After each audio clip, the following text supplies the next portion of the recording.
Chai with Chitra.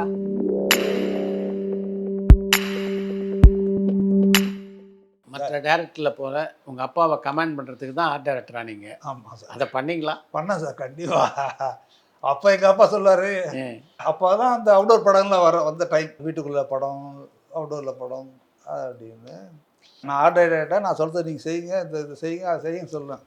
செவரெல்லாம் moulding ஒர்க்காக இருந்தது, செவரெல்லாம் moulding work, அரண்மனை, அந்த வேலை, இந்த பேலஸாக இருந்துச்சு. அது ஒரு காலம்.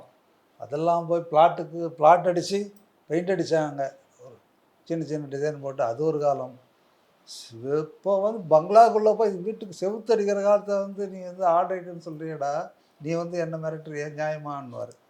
அவர் சொல்லும்போது நியாயமாக தான் இருந்துச்சு அவர் கேட்ட கேள்வியும். அதாவது அவங்களுடைய தொழில் அப்போ வந்து ராத்திரி மேலே ஒர்க் பண்ணாங்க, ஒரு செட்டெல்லாம் கிடையாது, ஒரு பிளாட் அடித்து மோல்டிங் ஒர்க்கு, கார்பெண்டர் ஒர்க்கு எல்லாம் இருக்கும். அதுக்கப்புறம் அந்த காலம் போய் அப்புறம் பிளாட் அடித்து கொஞ்சம் சிக்கனமாக பெயிண்ட்லாம் பண்ணி செட்டு பண்ணாங்க, அது ரெண்டாவது. அதுக்கப்புறம் அவுடோர் படங்கள் வந்ததுக்கப்புறம் செவத்துக்குள்ளே கலரை மாற்று, பெயிண்ட்டை மாற்று, சேர் இங்கே 2 போட்டு, அங்கே 2 போட்டு, ஒரு ஃப்ளவர் வாஷ் வைங்க, 2 படத்தை மாட்டு, அது ஒரு செட்டுன்னு. அந்த காலத்தில் போய் நீ என்ன மிரட்டுறியப்பா அப்படின்னு கேட்டார். நல்லா தான் இருந்துச்சு கேள்வி. அதோடு அதுக்கப்புறம் அவர்கிட்ட அதை பற்றி பேச தெரியல. என்ன பண்ணியாப்பா, என்ன பண்ணணும், படம் பண்ணுறியாம என்ன பண்ணணும் கேட்பார், அவ்வளோதான். இந்த படம் பண்ணுறேன், அந்த படம் பண்ணுறேன்னு சொல்லுவேன். இந்த படத்துக்கு வந்து இளமை காலங்களுக்கு அதான் அந்த கையில் அவள் தான் பண்ணார். வாங்க இந்த எல்லாம் கை பண்ணி கொடுங்க அப்படின்னு சொல்லி கூட்டு போய் பண்ணோம், சாரதா ஸ்டுடியோவில் தான். இது பரவாயில்ல, இந்த மாதிரி அவர் சொல்லுவார், இது கொஞ்சம் இன்னும் இப்படி பண்ணலாம், அப்படி அவருக்கு ஒரு எக்ஸ்பீரியன்ஸாக சொல்லுவார், இப்படி பண்ணலாம், கையில் ஒரு ஃப்ளூட் வச்சு இப்படி ஆடலாம் அப்படின்னு ஐடியா கொடுப்பார். நல்லா தான். அப்போ பட்ஜெட்டு அவ்வளோதான், அதுக்குள்ளே தான் பண்ணணுன்ட்டு அது மட்டும் ஒரு 10 ஐடியா பண்ணோம், அதில் 2 தான் பண்ணோம். அப்படியே அப்படியே ஆர்ட் ஐட்டம் மாறி அவரையும் கமெண்ட் பண்ண முடியாது பண்ணோம். பட் அவர் சொல்கிறது நியாயமாக இருந்தார். அதுக்கப்புறம் நான் ஒன்றும் சொல்லலை அவர்கிட்ட. உங்களுடைய படத்தை எதையாவது பார்த்து உங்கள் அப்பா பாராட்டியிருக்காரா? அவருடைய எக்ஸ்பீரியன்ஸ் என்ன பாராட்டுற அளவு நான் எதுவும் பண்ணல சார். அதான் நிஜம். அவங்களுடைய ஒர்க்கெல்லாம் அப்படின்னா கிங், அவங்களாம் அந்த ஒர்க்கில் யாரும் பண்ண முடியாது. அது ஒரு காலகட்டம். அதுக்கான வாய்ப்புகள் அதிகமாக இருந்துச்சு. நாங்கள் ஒர்க் பண்ணுறதுக்காக வாய்ப்பு பாதி குறைஞ்சி போச்சு. அதனால் நாங்கள் அவங்கள பார்த்து மிரள்ற மாதிரி ஒரு படம்ன்ற மாதிரி நாங்கள் எதுவும் ப்ரெசென்ட் பண்ணலை. அவருக்கு தெரியாது இப்போ இருக்கிற டெக்னாலஜி, நாங்கள் வந்து இருக்கும்போது டெக்னாலஜி, அவருக்கு இருக்கிற டெக்னாலஜிக்கும் வித்தியாசம் நிறைய மாறி போச்சு. இப்போ இன்னும் டோட்டலாக மாறி போச்சு. அதனால் இப்போ ஏதாவது மிக பிரம்மாண்ட படம்னு சொன்னால் கூட முன்னாடிலாம் சொன்னால் நம்ம அப்படி பார்ப்போம், இவ்வளோ பெரிய படமான்ட்டு. இப்போ சின்ன என் பேரங்கிட்ட சொல்லி பாரு இவ்வளோ பேர் படம் பண்ணி, இதெல்லாம் தாத்தா இதெல்லாம் கிராஃபிக்கில் பண்ணிக்கிறீங்க, நீங்கள் என்ன இது படம்ன்றீங்களா, அவன் சொல்கிறான், என்ன மிரட்டுறான். ஸோ அந்தளவுக்கு டெக்னாலஜி மாறி போச்சு. அவனுக்கு தெரியுது அது இவ்வளோதான் பண்ணியிருக்கீங்க, இதுதான் 2 முன்னாடி 4 பில்லர் வச்சுட்டு பின்னாடிலாம் கிராஃபிக்கில் பண்ணிக்கிறீங்க, இதுன்னு எங்களுக்கு தெரியாதா அப்படின்னு அவன் சொல்கிறான் சார். அப்போ அவனுக்கு எப்படி தெரியுதுன்னு எனக்கு தெரியாது. அப்போ நீங்கள் இப்போ அவனை வந்து நம்ம என்ன பிரம்மாண்டம் அவன்கிட்ட எப்படி மிரட்ட முடியும், சொல்ல முடியாது. கலை பார்த்து வியந்த ஆர்ட் டைரக்டர்கள்லாம் யார் யார்? கங்கா சாரும் அங்கமுத்து சார், கோகலே, பழைய ஆர்ட் டைரக்டர் கோகலே, அவர் 3 பேர். கங்கா சார் பண்ணும்போது அவர் பண்ண படங்கள்லாம் நீங்கள் பார்த்தீங்கன்னா மெஷர் பண்ண முடியாது. அது எங்கே எப்படி கிராஃபிக் இப்போ இருக்கிறத அப்போலாம் அவங்க மெஷர் பண்ண முடியாது. எவ்வளோண்டு ஃப்ளோர்லேயே அவ்வளோ பெரிய திட்டை போட்டுவாங்க. அந்த திறமை அவங்களுக்கு உண்டு. அதே மாதிரி அங்கமுத்து சார் இப்போது சத்யா ஸ்டுடியோக்குள்ளே போய் பார்த்தீங்கன்னா அந்த ஃப்ளோர் பார்த்தீங்கன்னா மற்ற ஃப்ளோரோட ஹைட் கம்மியாக தான். ஆமாம். நீங்கள் உலகம் சுட்டு வாலிபா அந்த செட்டை பார்த்தீங்கன்னா மிக பிரம்மாண்டமாக இருக்கும். அது எப்படி அதுக்குள்ளே போட்டாங்கன்றதே நீங்கள் வேந்து அதுக்குள்ளே இருக்கிற டெக்னாலஜி தெரிஞ்சவங்க அதை பார்த்தா பண்ணியிருக்கலாம்னு தோணும். சாதாரணலாம் பார்த்தா அப்போ நினச்சே பார்க்க முடியாது. நானே அதை செட்டு அதுக்குள்ளே ஒரு அப்பா கூட நான் ஒர்க் பண்ணுவோம், போய் சத்யாஜியில் போய் ஒர்க் பண்ணுவோம், மோல்டிங் ஒர்க்லாம் பண்ணும்போது கூட பண்ணுவோம். அது படமாக பார்க்கும்போது தான் அந்த விஷுவலாக பார்க்கும்போது அவ்வளோ பெரிய ஜெய்சாண்டிக்காக வரும்போது நிற்கும்போது மிரட்டலாக இருக்கும். அந்த மிரட்டல் காமிச்சது அவங்க 2 பேர் தான். அவங்களுக்குள்ள ஒரு போட்டி இருக்கும், ஏன் நானான்ற அந்த ஒரு அவங்களுக்குள்ள அந்த. இவர் பெரும்பாலும் கங்கா சிவாஜி படம் பண்ணுவார், அவர் எம்ஜிஆர் படம் பண்ணுவார். ஆனால் எங்கள் அப்பா 2 பேர் படமும் பண்ணுவார். அவருக்கும் பண்ணுவார், இவருக்கும் பண்ணுவார், 2 பேரும் பண்ணுவார். அந்த காலகட்டத்தில் கலை இயக்குனருடைய சம்பளம் திருப்திகரமாக இருந்ததா? ஒன்றும் பெருசாக அப்போ ஒன்றும் நாங்கள் பண்ணும்போது பெருசாக கிடையாது சார். இப்போ தான் சம்பளம்லாம் நல்ல சம்பளம். இப்போ எங்களுக்கு தோணும், ஏன் அந்த இப்போ படிதான் நிறைய சம்பாதிக்கலாம் தோணும், அது வேறு விஷயம். பட் எங்களுக்கு அப்போ கிடைச்ச அந்த ஃப்ரீனஸ் அது இப்போ இருக்கானான்னு தெரியாது, சந்தோஷம் இருக்கானான்னு தெரியாது. அப்போ அவங்களும் ஒரு நார்மலான சம்பளம், ஆனால் பவர் உண்டு அவங்களுக்கு. ஆர்ட் டைரக்டர்னா அது ஒரு மரியாதை உண்டு, அது சேரு உண்டு, ஒரு மரியாதை உண்டு. அது இப்போ இருக்கா என்னன்னு தெரியாது. அப்போ அவங்களாம் வந்தாங்கன்னா எழுந்து நிற்பாங்க, ஸ்கெட்ச் போட்டாங்கன்னா பார்க்கறதுக்கு பயப்படுவாங்க. மெஷர்மெண்ட் சொன்னால் வந்து மேஸ்திரி லைனாக நிற்பாங்க. எனக்கு நான் ஸ்டுடியோவில் பார்த்த அனுபவம். கார்பெண்டர் மேஸ்திரி, பெயிண்டிங் மேஸ்திரி எல்லோரும் வந்து நிற்பாங்க. ட்ராயிங் பார்த்துட்டு எல்லோரும் காப்பி கொடுத்து இதை பண்ணுங்கன்னுவாங்க. பண்ணும்போது வேலை நடக்கும்போது வந்து பார்ப்பாரு போவாங்க. அவ்வளோ கிராண்டாக இருக்கும். அது ஒரு பெரிய ஒரு கூட்டணி திருவிழா மாதிரி இருக்கும் அது. அதுக்கப்புறம் அவங்க இருந்ததுக்கப்புறம் அதெல்லாம் நான் பார்க்குவேன். சம்பளங்கள் 1000 தான் இருந்தது அப்போல்லாம் 1000 தான் அது. மரியாதை இருந்தது. சம்பளம் ஓரளவு நல்ல சம்பளம் தான் அவங்களுக்கு. ஏன்னா அப்போது மேக்கப்பு, காஸ்டியூமு எல்லாமே அவங்க கையில் இருந்துச்சு. ஜுவல் டிசைன்லேருந்து அவங்க தான் பண்ணி கொடுப்பாங்க. நான் அந்த ஸ்கெட்சில் நிறைய என்கிட்ட இருந்துச்சு. அவங்க பழைய ஆர்ட் டைரக்டர் இது எல்லாம் நிறைய இருந்த அப்பாட்ட இருந்து நான் கலெக்ட் பண்ணி பத்திரமா வச்சுருந்தேன். அப்போ எல்லா வேலையும் அவங்கள பார்க்கும்போது அவங்களுக்கு அந்த அளவு சம்பளம் இருந்துச்சு. ஆர்டிஸ்ட்டுக்கு நிகரான சம்பளம் ஒரு சம்பளம் இருந்துச்சு அவங்களுக்கு. இன்றைக்கி வெளிவருகின்ற படங்களை எல்லாம் பார்க்குறீங்களா நீங்கள்? வருது சார், பார்க்குறேன் சார். பாகுபலி எல்லாம் பார்த்தபோது எப்படி இருந்தது உங்களுக்கு? பொறாமை இருந்துச்சு சார். நம்மளாம் நமக்கு வாய்ப்பு கிடைக்கலையேன்னு ஒரு பொறாமை இருந்துச்சு. வரதானே சார் ஐயா, அந்த மாதிரி ஒரு வாய்ப்பு வந்து கிடைச்சி அது நல்லா பண்ணாங்களான்னு அடுத்த சந்தோஷம். அது பெரிய எல்லோரும் வாய்ப்பு கிடைச்சி கோட்டை விடுத்த நிறையா இருக்குது. அது இல்லாமல் நல்லா சந்தோஷமாக. பொன்னியின் செல்வன் பார்த்தீங்களா? பார்த்தேன் சார். ஃபஸ்ட் பார்ட்டோ 2 படம். அது பார்க்கும்போது நல்லா தான் இருக்குது. அது சந்தோஷப்படுவோம். நம்ம சமகாலத்தில் ஒரு ஆர்ட் அதை பண்ணியிருக்காங்க, நல்லா இருக்குது, சூப்பராக பண்ணியிருக்காங்க. கலை இயக்கத்தில் பார்த்தீங்கன்னா பாகுபலியினுடைய ஸ்டைல் வேறு, பொன்னியின் செல்வன் ஸ்டைல் வேறு. பாகுபலியில் அதிகமாக கிராஃபிக்ஸை பயன்படுத்தியிருந்தாங்க, பொன்னியின் செல்வனில் அந்த அளவுக்கு பயன்படுத்தியிருந்தா சொல்ல முடியாது. உங்களுக்கு எது பிடிச்சது இந்த ரெண்டில்? பாகுபலியில் வந்து சார் நீங்கள் சொன்ன டெக்னிக்கலாக பார்த்து பாகுபலி நிறைய மினிச்சர்ஸும் இருக்கும். பொன்னியின் செல்வன் பார்த்தீங்கன்னா போர்ஷன்ஸ், ஒவ்வொரு போர்ஷனை பிளாக் பண்ணியிருப்பாங்க. அவங்கள மாதிரி ஒய்டாக ஃபுல்லாக ஒன்று பண்ணாமல் ஒரு செட்டுனா செட்டுக்குள்ளே ஒரு பாதி பகுதி செட்டாகவும் மீதி பகுதி வந்து கிராஃபிக், அப்படி தான் இவங்க வந்து டிவைட் பண்ணிக்கிட்டாங்க. அந்த டெக்னிக்கு அது ஓகே, இந்த டெக்னிக் இது ஓகே. இப்போ இதுக்கு வந்து பெரிய ஒரு பேலஸ் வேணும், பேலஸ் பக்கத்தில் பெரிய குளம் வேணும், குளத்து பக்கத்தில் வந்து பெரிய ஸ்டேர் கேஸ் வேணும், எல்லாத்தையும் பண்ணல. ஆனால் அதில் வந்து எல்லாம் மினியேச்சர் பண்ணி சைஸ் பெருசு பண்ணாங்க, அதை இவங்க ரெடியூஸ் பண்ணிட்டாங்க. ஆனால் அதே பார்க்கும்போது இது ஏறக்குற ஒரே மாதிரி தான் இருக்கும். டெக்னிக்கலாக பார்க்குறவங்க தான் அதனுடைய டிஃப்ரெண்ட் தெரியும். ரெண்டுமே பாராட்டக்கூடிய படங்கள் தான். ரெண்டுமே 2 டெக்னாலஜியும் 2 ஆர்ட் ஐட்டமே பிரமாதமான ஆளுங்க தான். இன்றைக்கி கலை இயக்குனர்கள் வந்து ப்ரொடக்ஷன் டிசைனர் அப்படின்னு அழைக்கப்படுறாங்க. அந்த அளவுக்கு அவங்களுக்கு வந்து ஒரு கௌரவம் சினிமாவில் இருக்குது. இதெல்லாம் உங்கள் காலத்தில் இல்லை. அதை எப்படி பார்க்குறீங்க நீங்கள்? நல்ல ஒரு பெரிய மேம்பாடு தானே சார். இப்போது ப்ரொடக்ஷன் டிசைனர் இப்போ சொல்கிறோம் சார். அப்போ வந்து ப்ரொடக்ஷன் டிசைனரும் நாங்கள் தான், செட்டு டிசைனரும் நாங்கள் தான். அந்த மேக்ஸிமம் எல்லாமே அந்த பொறுப்பில் மொத்தமாக எங்கிட்ட கொடுத்துருந்தாங்க. இப்போ எல்லாம் பிரிச்சுட்டாங்க. இப்போது ஒரு ஆர்ட் ரைட்டர் நீங்கள் அதை பார்த்துங்க சார், அது அந்த ஆர்ட் ரைட்டர் நீங்கள் அதை அவுட்டு சொல்லிட்டு தான் சொல்லிடுறோம். அப்போ நாங்கள் அப்படி சொல்ல முடியாது. இல்லை சார் நான் செய்கிறோன்னு தான் சொல்லுவோம் நாங்கள். இப்போ அப்படி கிடையாது. இது ஒரு 2 அசிஸ்டன்ட் தானே இன்றைக்கி 10 அசிஸ்டன்ட் வச்சுக்கிறாங்க. ஆர்ட் அசிஸ்டண்ட்டே ஒரு 8 பேர் இருக்கிறாங்க, ஆர்ட் செட் அசிஸ்டண்ட் ஒரு 10 பேர் வச்சுக்கிறாங்க. அது பிரம்மாண்டம் ஆகிடுச்சு. எப்படி செட்டு பிரம்மாண்டம் ஆகுதோ அதுக்கேற்ற மாதிரி டெக்னாலஜி கூட அவங்களுக்கு கூட ஒரு அசிஸ்டன்ட் அதிகமாக வராங்க, வேலை குறையுது. எல்லாருமே இப்போ வந்து டெக்னிக்கல் தெரிஞ்ச பேர் நிறைய பேர் உள்ளே வந்துட்டாங்க.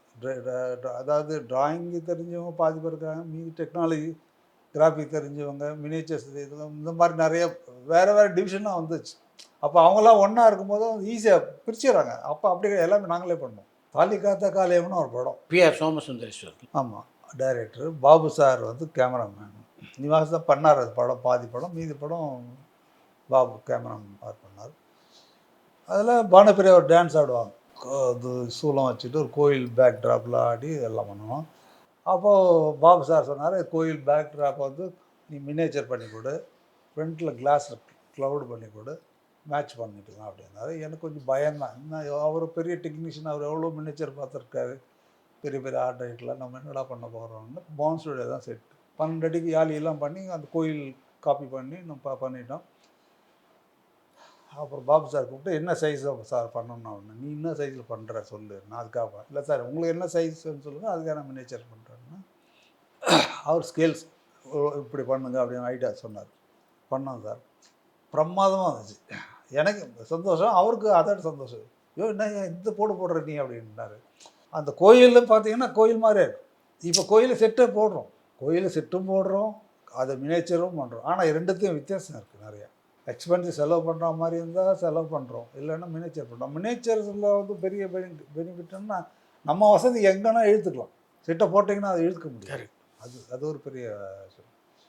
அது எனக்கு பிடிச்ச ஒரு சாங். அது அவர் பண்ண மினியேச்சர்ஸில் அது ஒரு பெரிய நல்ல சாங் சார். நீங்கள் பணியாற்றிய எல்லா இயக்குனர்களோடும் ஒரு பக்கம் கதை விவாதத்தில் கலந்துக்கிட்டு இருக்கீங்க, மற்றபடி அவங்களுக்கு மிக நெருக்கமாக இருந்திருக்கீங்க. ஆனாலும் நாம் ஒரு படத்தை டைரக்ட் பண்ணோம் அப்படின்ற ஆசை ஏன் கலைக்கு வரல? வந்துச்சு சார். ஓ! இன்னொராவது நாள் முடிஞ்ச உடனே ஆ. அட்வான்ஸ் கொண்டு போய் வீட்டில் கொடுத்தாரு எஸ்என்எஸ் திருமால். ஓ! 100வது நாள் ப்ரொடியூசரு. ஆமாம், இதுதான் அடுத்த படம் டைரக்டர். இது எனக்கு தெரியாது. ஆ. வீட்டில் வந்தோடனே இந்த மாதிரி பணம் கொடுத்துட்டு போனாங்க. யாருன்னா இவர் திருமால். நான் நேராக மணியன் வீட்டில் போய் அவங்க வீட்டில் போய் சொன்ன மணியன் நான் பணம் கொண்டாந்து கொடுத்துருக்காங்க, என்னன்னு கேட்டால் டைரக்ட் பண்ண சொல்லி பணம் கொடுக்குறது என்ன கொடுத்துட்டாருன்னு தெரியல. மணிவண்ணன்ட்டியா? ஏன்னா அவர் என்ன நினச்சிக்குவார் தெரியாது. நமக்கு அந்த ஐடியாவே இல்லை அந்த டைம். டைரக்ட் பண்ணுற ஐடியா ரொம்ப ஆர்டரைட்டாக இருக்கணும்னு தான் ஆசைப்பட்டு வந்தோம். அவர் அவர் என்ன நினச்சாரோ தெரியல. அவர் இல்லை நீ பண்ணு கலை அப்படின்ற மாதிரி இதை கூட சொல்லிட்டா. நான் நேராக மணிட்டு போய் சொல்லி அந்த படத்தை கொண்டு போய் திருப்பி கொடுத்துட்டோம். நாங்கள் தப்பாக நினச்சிக்கேன் சார், நமக்கு அந்த ஐடியாவும் இல்லை அப்படின்ட்டு. அதுக்கப்புறம் ரொம்ப நாள் கழிச்சு வந்துச்சு, ஒரு தோணுச்சு பண்ணலான்னு. அப்புறம் அப்புறமா அதுக்குள்ளே வேறு டைரக்டர்லாம் கொஞ்சம் அப்படி கொஞ்சம் ஒரு காலியானோன்னு நிறுத்திட்டோம். அதையும் இந்த ஆசையை போச்சு, வரல. ஒரு ஆர்ட் டைரக்டராக மட்டும் இல்லாமல் பல படங்களையும் நீங்கள் நடிக்கவும் செஞ்சுருக்கீங்க. எப்படி நடிகிறானீங்க? அது மணிவன் இந்த கோபுரமா சாயுதில் முதல் படம் சார். மணிவன் படம் பெங்களூர் நடக்கும்போது இந்த ரிசப்ஷனில் ஒருத்தர் ரிசீவ் பண்ணுற மாதிரி இருக்கும். அவர் கொஞ்சம் டைலாக் இருக்கும், பேச சொன்னாங்க, சரியாக பண்ணல அவர். அதனால் கலை நீ எப்படா உள்ளே போ, நீங்கள் நடி அப்படின்ட்டாரு. நான் டைரக்டர் சொல்ல தட்ட முடியாது, நான் உள்ளே போய் நடித்தோம். அதான் முதல்ல அவரை நடிக்க ஆரம்பித்தது. ஆனால் அதுக்கு முன்னாடி குடிசையில் நடித்தேன். நான் முதல் படத்துலேயே நடித்தேன். முதல் படம் ஆர்ட் ரைட்டாக பார்க்கும்போது அந்த படத்தில் நடித்தேன். ஒரு ராஜின்னு ஒரு ஆர்டிஸ்ட் நடித்தாங்க, இல்லை அவங்களுடைய தம்பியாக நான் நடித்தேன், ராஜிக்கு. ஆமாம். அதான் முதல் குடிசையில் ஆர்ட் ரைட்டாக நான் ஃபஸ்ட்டு பண்ண படம், முதல் படம் அதுதான். நடிகனாக நடித்ததும் அதே படம் தான். ரெண்டாவது கோபுரமா சாயுதில்லை. மூணாவது படம் 4வது படமும் உங்கள் படம் தான் நினைக்கிறேன். அம்பிகை வந்த படத்தில் அந்த கேரக்டர் சந்திரசேகர் பண்ணுறதா இருந்துச்சு. பிரசாத்தில் ஷூட்டிங் நடந்துட்டு இருக்கும்போது ஆள் லேட்டாக ஏதோ வரல, ஏதோ பிரச்சனை ஏதோ ஒன்றுன்னா மணியன் வேகமாக நீ போய் தாட்டி வெட்டிட்டு வா, மேக்கப் போட்டு வா, சட்டையை போட்டுன்ட்டாரு. எதுக்கு சொல்கிறாருன்னு தெரியல. நானும் போயிட்டு வந்தோன்னே நீ தானே வண்டிக்காரன் கேரக்டர் நடிக்கிறதா தான் இருந்தார். சரி நடிக்க ஆரம்பிச்சோன்னா அது பார்த்தா பெரிய கேரக்டர் ஆகிடுச்சு அந்த படத்தில். அப்போன்னு தோணுச்சு அப்படியே நடிகனா எல்லாம் கொஞ்சம் ஈஸியாக இருக்கும் போல இருக்குன்னு ஒரு தோணுச்சு நிஜமா. அந்த உள்ள போனால் தான் அதனுடைய கஷ்டங்கள் தெரிய ஆரம்பிச்சு. நடிக்கும்போது தான் அந்த படத்தில் பார்த்தா பெரிய நடிகர் வி.கே. ராமசாமி, இந்த பெரிய பெரிய ஆர்டிஸ்ட்களோட நடிக்கும்போது பயம் வந்துச்சு. அவங்க ஒரு டைலாக் கணீர்னு சொன்னாங்கன்னா நம்ம பாதி டைலாக மறந்து போகுது. அந்த அளவுக்கு பவர்ஃபுல்லான ஒரு பெரிய ஆர்டிஸ்ட் முன்னாடி நடிக்கும்போது பயமாக இருந்துச்சு. ஆனால் அந்த படம் நல்லா இருந்துச்சு, நல்லா ஒரு பேரும் வாங்கி கொடுத்துச்சு. அந்த மாதிரி அது கிட்டத்தட்ட மணிவண்ணன் படம்ல எல்லா படத்துலையும் நாங்கள் இருப்போம். மணிவண்ணன் நான் நடிச்சிருப்பேன், சபாபதி நடிச்சிருப்பார், அதை நடிக்கிற கேமராமேன் சங்கர் சார் நடிச்சிருப்பார். மேக்ஸிமம் அவர் படம் 50 படம்னா 50 படத்தில் 40-50 படம் நடிச்சிருப்பேன். எப்படி நடிச்சிருப்பேன். அது பெரிய கேரக்டர் பண்ணது உங்கள் படம் தான், அம்பிகை நெய்யில் வந்தாலும். அதுதான் முதல் பாட்டு. புது மனிதனுக்கு முதல் பாட்டு அந்த படம். அதே கதையை 2ஆக பண்ணார் அவர். ஓ, புது மனிதனுக்கு முன்னாடியா? புது மனிதனுக்கு முன்னாடி ஆனந்தராஜ் நடித்தார் அந்த படம். ஆனந்தராஜ், கஸ்தூரி நடித்தாங்க அந்த படம். அதில் இருந்த நிறைய சீன் தான் புது மனிதன் 2வது படம். அது சுமாராக போச்சு. இது புது மனிதன் நல்லா போச்சு. நல்லா போச்சு. ஸோ மணிவண்ணன் 2வது எடுக்கிற படம்லாம் நல்லா போகுதுன்னு நினைக்கிறேன். அப்படி கிடையாது, ஒரே சீனை வேறு மாதிரி பண்ணுவார். அதுதான் அவரோட பெரிய டெக்னிக். இங்கே கட்டே பிடிக்க முடியாது. இப்போ கூட உங்களுக்கு நான் சொல்லி தான் தெரியும்னு நினைக்கிறேன். அதுவும் நிறையா ஒரு சீன் இருக்கும். அந்த சீனில் பார்த்தா ஒரு 3 சம்பவம் இருக்கும். 3 சம்பவத்தை 3 விதமாக 4 படத்தை வச்சுருப்பார். ஆனால் ட்ரேஸ் அவுட் பண்ணவே முடியாது. கூட இருந்தவங்க தான் தெரியாது, ஓ இந்த கதைக்கு இதில் இந்த சீனை உல்ட்டா பண்ணிக்கிறாருன்னா இதுக்கு எவ்வளோ பவர் இருக்குது பாருங்கள். அந்த சீனு சாதாரணமாக இருக்கும், இந்த சீனில் பார்த்தா ஹெவி பவராக இருக்கும். அது அவனே சொல்லுவான், ஏய் கலை அது எப்படி பிச்சுட்டு அது அப்படி அந்த அப்படி சொல்லுவார் அவர். சொல்லி காட்டுவார் வேறு. இதை பாரு, இது சொல்லிவிட்டு அப்புறம் சொல்லுவார், இது இந்த படம் இப்படி இந்த சீனை தான் அப்படி வச்சுருக்கேன் அப்படின்னு சொல்லுவார் டிஸ்கஷன் போது. ஆனால் அந்த விஷயங்கள் பெரிய மாஸ்டர் ஆஃப் மைண்ட் தான் அவர். நீங்கள் நடித்ததில் உங்களுக்கு ரொம்ப பிடிச்சது அது? அம்பிகை நெய்யில் வந்தேன் சார். அதுக்கு அடுத்தது இன்னொரு படம், உங்கள் படம் பெரிய தம்பி. பெரிய தம்பி. அதுலேயும் சின்ன நல்லா கேரக்டர் பண்ணியிருந்தீங்க. என் சொந்தக்காரங்க கருங்குளத்துல வேற யாரையா இருக்காங்க? கருங்குளத்துல தடிக்கு விழுந்தா உங்க சொந்தக்காரங்க மேலதான் விழுணும். அவ்வளவு சொந்தக்காரங்க தம்பி. ஏன் இப்போ சினிமாவில் விட்டு நீங்கள் விலகி இருக்கீங்க? விலகல சார், பண்ணிக்கிட்டு தான் இருக்கிறேன். உடம்பு முடியல, அந்த அந்த ஸ்ட்ரென்த்து இல்லை. அதுக்கான இப்போ சினிமா சம்மந்தப்பட்ட ஆர்ட் டைரக்டர் இப்போ நான் ஸ்கல்ப்சர்ஸ் பண்ணி கொடுக்குறேன். ஸ்கல்ப்சரில் கொஞ்சம் இன்ட்ரெஸ்ட்டு, அப்பா தொழில் நான் இப்போ பண்ணிகிட்ருக்கேன், அதில் இன்ட்ரெஸ்ட்டு. அதனால் அந்த ஸ்கல்ப்சர்லாம் பண்ணி கொடுத்துட்ருக்குறேன். சினிமா சம்மந்தமாக எல்லாம் சிலைகள் அதெல்லாம் நான் தான் பண்ணி கொடுத்துட்ருக்கேன். அதில் அது ஹெவியாக இல்லை, முடிஞ்சிடுறேன். லைட்டாக என்ன முடியுமோ அதை மட்டும் நான் பண்ணி கொடுத்துட்ருக்கேன். அதுதான் என்னால் முடியும். இப்போ இருக்கிற கண்டிஷனுக்கு அந்த மாதிரி பண்ணி கொடுத்துட்ருக்கோம். ஏறக்குறைய 50 ஆண்டு காலமாக சினிமாவில் இருக்கீங்க. ஆமாம் சார். இந்த பயணம் எந்த அளவுக்கு கலைக்கு திருப்தியாக இருக்குது? சந்தோஷமாக இருக்குது சார்.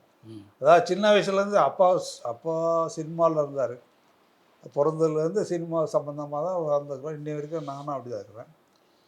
நல்லா இருக்குது, சந்தோஷமாக இருக்குது. ஆனால் என் பசங்க இல்லை, அதில் சம்மந்தப்படாமல் இருக்காங்க. வேறு வேறு ஐடி துறையில். என்ன பண்ணுறாங்க உங்கள் பசங்க? பெரிய பையன் வந்து ஐடியில் இருக்கார் சார். பொண்ணுங்க ரெண்டு பேரும் கல்யாணம் ஆகிட்டு எல்லாம் பேரம்பத்தியாக தான் இருக்கா, செட்டில் ஆகிட்டாங்க.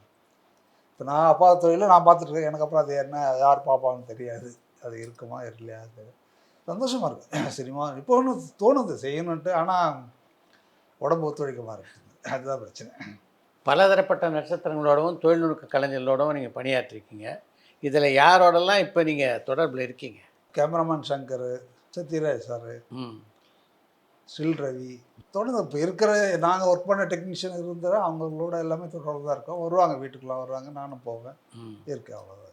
நிறைய பேர் இருந்தாங்க, இப்போ பாதி பேர் காணோம். எல்லோரும் கொஞ்சம் பேர் இறந்துட்டாங்க, கொஞ்சம் பேர் மட்டும் தொடர்பில் இருக்காங்க. சில பேருக்கு முடியல, வயசாச்சு, அந்த மாதிரி இருக்குது. சத்யராஜுக்கு உங்களுக்குமான நட்பை சொல்லுங்கள். நல்ல நட்பு சார், இன்னி வரைக்கும் நல்ல நட்பு தான். நானும் ரொம்ப ரொம்ப பிடிக்கும் அவரை. எவன் நம்பிக்கை வச்சுருந்தாரு, அதுவே பெரிய எனக்கு ரொம்ப, அந்த நம்பிக்கை எனக்கு ரொம்ப பிடிச்சது. அதே மாதிரி அவர் ஏதாவது தப்பு செய்தால் கூட சொல்லுவார், இப்படி பண்ணு கலை, இது அதிகம் செலவழிக்காதீங்க, அந்த மாதிரி சொல்லுவார்.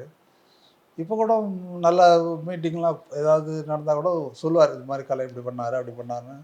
ஏதாவது பேட்டியில் சொல்லும்போது நம்ம சந்தோஷமாக இருக்குது, கேட்கும்போது சந்தோஷமாக இருக்கும். நான் நினச்சிட்ருக்காரா அப்படின்னு சந்தோஷம் இருக்கும். மணிவண்ணன் குடும்பத்தினரோட இப்போ டச்சில் இருக்கீங்களா? இருக்குது சார். தங்கச்சி மேகலா கூட தொடர்பு, வாரத்துலேயே மாதத்துலேயே பேசுவாங்க. அது தொடர்பு எதாக இருந்தாலும் சொல்லுவாங்க. ரொம்ப நன்றி. உங்கள் அனுபவத்தெல்லாம் நம்ம ரசிகர்களோட பகிர்ந்து கொண்டதுக்கு எல்லாருக்கும் நன்றி, ரொம்ப நன்றி.